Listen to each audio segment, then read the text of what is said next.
Professional വിദ്യാഭ്യാസ സ്ഥാപനങ്ങളിൽ അവിടുത്തെ വിദ്യാർത്ഥികളുടെ ആത്മഹത്യ അത് ഇന്ത്യയിലും കേരളത്തിലും ഒരു തുടർക്കഥയായി മാറിക്കൊണ്ടിരിക്കുകയാണ്. എന്തുകൊണ്ടാണ് പ്രൊഫഷണൽ കോളേജുകളിൽ ഇത്തരം ആത്മഹത്യകൾ, വിദ്യാർത്ഥികൾ ആത്മഹത്യയിലേക്ക് വഴുതി വീഴുന്നത് എന്നത് പഠന വിധേയമാക്കേണ്ട ഒരു വിഷയമാണ്. പല കാരണങ്ങൾ കൊണ്ടാണ് അവിടെ കുട്ടികൾ ആത്മഹത്യ ചെയ്യുന്നത്. കൂടുതലും അപകർഷതാബോധമാണ്. പിന്നെ റാഗിങ്ങിന്റെ പേരിൽ ക്രൂരമായ വിനോദം, റാഗിങ് നടത്തി സഹപാഠികൾ തന്റെ ഒരു സഹജീവിയെ മാനസികമായും ശാരീരികമായും പീഡിപ്പിക്കുന്നതിൽ നിന്ന് ഉണ്ടാകുന്ന അല്ലെങ്കിൽ അവർക്ക് ലഭിക്കുന്ന ഒരു ആഹ്ലാദം, ഒരു ആനന്ദം, അതിന്റെ ഫലമായി ജീവൻ പൊലിഞ്ഞ നിരവധി സംഭവങ്ങൾ,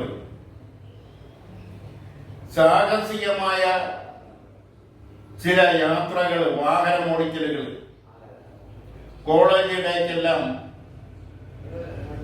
അതിസാഹസ്യമായ അഭ്യാസ പ്രകടനങ്ങൾ മൂലം അപകടങ്ങൾ സംഭവിക്കുന്നത്, അങ്ങനെ മരിക്കപ്പെടുന്നവർ, ഇതെല്ലാം കൂടുതലും നടക്കുന്നത് പ്രൊഫഷണൽ സ്ഥാപനങ്ങളിലാണ്. പ്രത്യേകിച്ചും മെഡിക്കൽ വിദ്യാഭ്യാസ രംഗത്തുള്ള സ്ഥാപനങ്ങളിൽ, സാങ്കേതിക വിദ്യാഭ്യാസ രംഗത്തുള്ള സ്ഥാപനങ്ങളിൽ ഒക്കെയാണിത് കൂടുതലും കണ്ടുവരുന്നത്. പ്രത്യേകിച്ചും എഞ്ചിനീയറിംഗ് കോളേജുകളിലും മെഡിക്കൽ കോളേജുകളിലുമാണ്. അതോടൊപ്പം തന്നെ തീവ്രവാദ ബന്ധമുള്ള സംഘടനകളിലേക്ക് വിദ്യാർത്ഥിനികൾ വഴുതി വീഴുന്നതും ഈ പ്രൊഫഷണൽ കോളേജുകളിൽ നിന്നാണ് പോകുന്നത്. അത് വളരെ വിവാദങ്ങൾ സൃഷ്ടിച്ച സംഭവങ്ങൾ വരെ ഉണ്ടായിട്ടുണ്ട്. അങ്ങനെ മെഡിക്കൽ ബിരുദത്തിന് പഠിച്ചുകൊണ്ടിരുന്ന വിദ്യാർത്ഥികളിൽ പലരും ചില ബന്ധങ്ങളുടെ പേരിൽ തീവ്രവാദത്തിലേക്കോ അല്ലെങ്കിൽ വഴുതി വീഴുകയും അവരിൽ പലരും തിരിച്ചു വരാതിരിക്കുന്ന ഒരു സാഹചര്യവും കേരളത്തിലുണ്ട്. അവരിൽ ചിലർ കൊല്ലപ്പെട്ട സംഭവങ്ങളും ഉണ്ടായിട്ടുണ്ട്. ഇതെല്ലാം സൂചിപ്പിക്കുന്നത് പ്രൊഫഷണൽ കോളേജുകളിൽ നടക്കുന്ന ചില അച്ചടക്കരാഹിത്യമായ പഠന രീതികളോ പ്രവർത്തനങ്ങളോ സഹവർത്തിത്വങ്ങളോ ആണ്.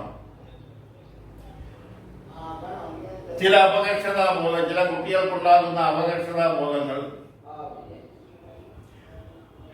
വീടിലെ ചുറ്റുപാടിൽ നിന്ന് വ്യത്യസ്തമായ ഒരു ചുറ്റുപാടിലേക്ക് ഒരു കലാലയ അന്തരീക്ഷത്തിൽ എത്തപ്പെടുമ്പോൾ അവിടെ ഗ്രാമീണ അന്തരീക്ഷത്തിൽ വളർന്നു വന്ന ഒരു കുട്ടി, അല്ലെങ്കിൽ അച്ഛൻ്റെയും അമ്മയുടെയും സ്നേഹ ലാളിത്യങ്ങളുടെ തണലിൽ വളർന്നു വന്ന ഒരു കുട്ടി പെട്ടെന്ന് കലാലയ ജീവിതവുമായി പൊരുത്തപ്പെട്ട് പോകാൻ ചിലപ്പോൾ ബുദ്ധിമുട്ടുണ്ടാകും. അവിടെ നടക്കുന്ന ചില കളിയാക്കലുകൾ, അതുപോലുള്ള ചില സഭ്യമല്ലാത്ത ചില ഭാഷകളിലുള്ള സംസാരങ്ങളും പെരുമാറ്റങ്ങളും എല്ലാം ഈ കുട്ടിക്ക് ചിലപ്പോൾ ഉൾക്കൊള്ളാൻ, ടോളറേറ്റ് ചെയ്യാൻ കഴിയാതെ വന്നിരിക്കും. ആ സാഹചര്യത്തിലാണ് ഇത്തരം കുട്ടികൾ ആത്മഹത്യയിലേക്ക് വഴുതി വീഴുന്നത്.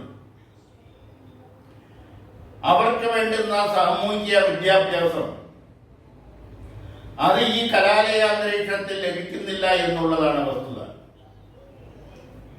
നാട്ടിൽ ചെല്ലുമ്പോൾ നാട്ടിലും അവർക്ക് വലിയ ബന്ധം ഉണ്ടാവില്ല. വീടിനകത്ത് ഒതുങ്ങി അച്ഛൻ്റെയും അമ്മയുടെയും തണലിൽ അവരുടെ സ്നേഹ വാത്സല്യങ്ങളെ ഏറ്റുവാങ്ങിക്കൊണ്ട് വളർന്ന് ശീലിച്ചു വന്ന ഒരു കുട്ടി, ആ കുട്ടിക്ക് സാമൂഹ്യ വിദ്യാഭ്യാസം ലഭിച്ചെന്ന് വരില്ല. അല്ലെങ്കിൽ സാമൂഹ്യ വിദ്യാഭ്യാസം ലഭിക്കുന്നതിന് വേണ്ടുന്ന സൗകര്യം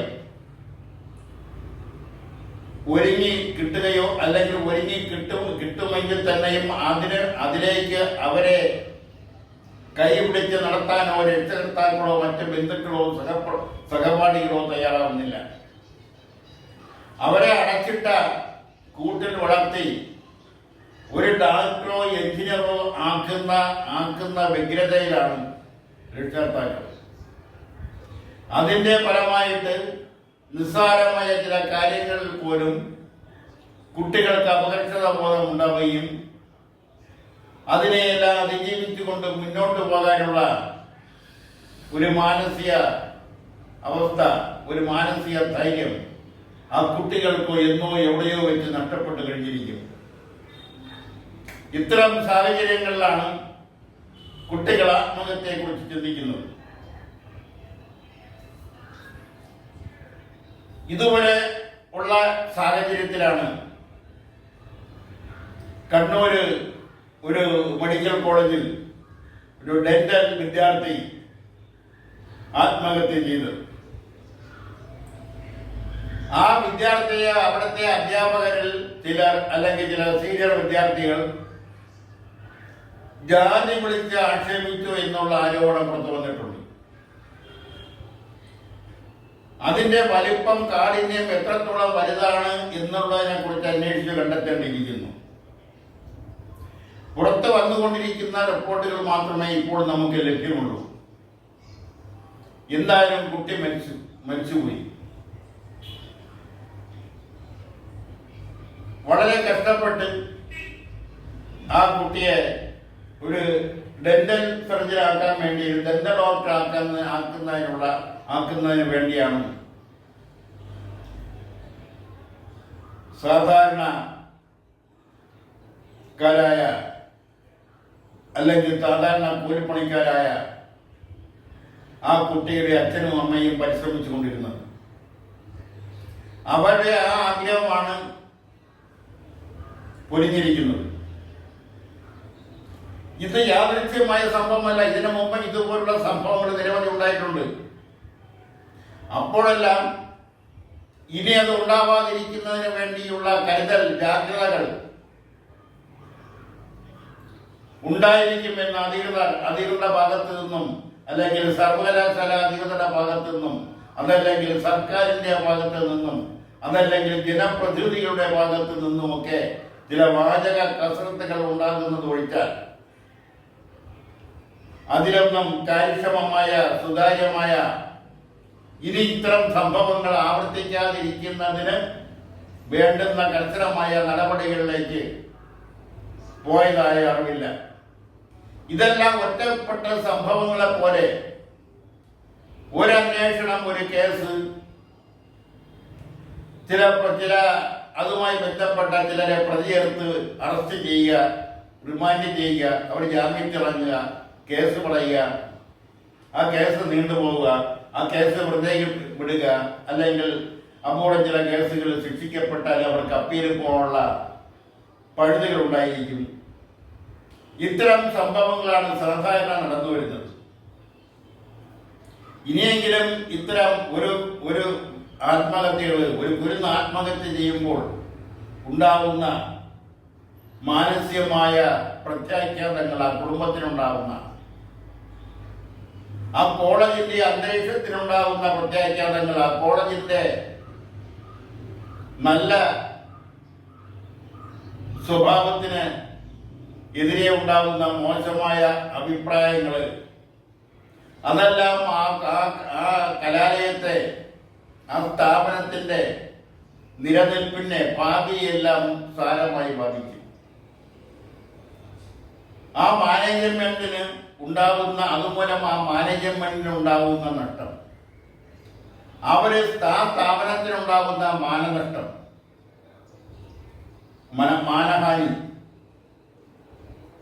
ഇതെല്ലാം തിരിച്ചറിഞ്ഞുകൊണ്ട് ഇത്തരം സംഭവങ്ങൾ ഇനിയെങ്കിലും ആവർത്തിക്കാതിരിക്കുന്നതിന് അതുമായി വേണ്ടപ്പെട്ടവര്, സ്ഥാപനങ്ങളുടെ മാനേജ്മെന്റ്, സർവകലാശാല അധികൃതർ, കൊളീജിയറ്റ് എഡ്യൂക്കേഷൻ ഡിപ്പാർട്ട്മെന്റ്, സർക്കാർ, വകുപ്പ് മന്ത്രിമാര്, വകുപ്പ് തലവന്മാര്, കോളേജിലെ ഓരോ ഡിപ്പാർട്ട്മെന്റിലെയും തലവന്മാര്, അധ്യാപകര്, വിദ്യാർത്ഥി പ്രതിനിധികൾ, വിദ്യാർത്ഥി സംഘടനകളെല്ലാം തന്നെയും ഒരുമിച്ച് നിന്നുകൊണ്ട് ഒരു സുതാര്യമായ പ്രവർത്തനത്തിലൂടെ, സുതാര്യമായ ഒരു കാഴ്ചപ്പാടിലൂടെയുള്ള പ്രവർത്തനത്തിന്റെ ഫലമായിട്ട് മാത്രമേ ഇത്തരം അനിഷ്ട സംഭവങ്ങളെ ഒഴിവാക്കാൻ കഴിയൂ.